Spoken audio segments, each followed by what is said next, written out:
Big Boss ప్రోమోనైతే release చేసేసారు. Bigg Boss host Nag సారే.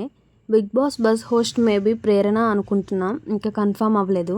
ఇప్పుడు కంటెస్టెంట్స్ విషయానికొస్తే ఈసారి కంటెస్టెంట్స్ని ఖచ్చితంగా వీళ్ళే వెళ్తారని ఎవ్వరూ చెప్పలేరు.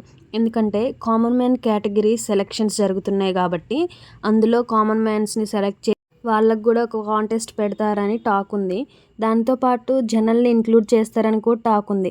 మ్యాక్సిమం కామన్ మ్యాన్స్ని 5 మెంబర్స్ని తీసుకుంటారని టాకు. సెలక్షన్ ప్రాసెస్ అయ్యేంత వరకు 100% వీళ్ళే వస్తారని అయితే ఎవ్వరూ చెప్పలేరు. కానీ వీళ్ళు వచ్చే ఛాన్సెస్ ఉన్నాయి అని చెప్పగలం. అందులో కొంతమంది పేర్లు చెప్తాను. ఒకటి, రాజ్ తరుణ్ వచ్చే ఛాన్స్ ఉంది. ఇంతకుముందు తన మీద చాలా నెగిటివ్ వచ్చాయి కాబట్టి తనను తను ప్రూవ్ చేసుకోవడానికి వస్తాడేమో అని అనిపిస్తుంది. బిగ్ బాస్ వాళ్ళు అన్ని సీజన్స్కి తనని ఇన్వైట్ చేస్తున్నారు కానీ తను వెళ్ళట్లేదు. ఈ సీజన్ వెళ్తాడో వెళ్ళడో చూడాలి. తర్వాత రమ్య పికిల్, తను 99% వచ్చే ఛాన్సెస్ ఉన్నాయి. వస్తే సీజన్కి చాలా హైప్ వస్తుంది. తర్వాత ఇమ్మాన్యుల్ కూడా వచ్చే ఛాన్సెస్ ఉన్నాయి. 99% అయితే వస్తాడు. తర్వాత శివ్, ప్రియాంక జైన్ వాళ్ళ లవర్ శివ్ వెళ్ళే అవకాశం చాలా ఉంది. తర్వాత రీతూ చౌదరి కూడా వచ్చే ఛాన్సెస్ 90% ఉన్నాయి. నెక్స్ట్ బంచిక్ బబ్లు, ఇతను కమీడియన్. 99.9% అయితే ఇతను కన్ఫర్మ్.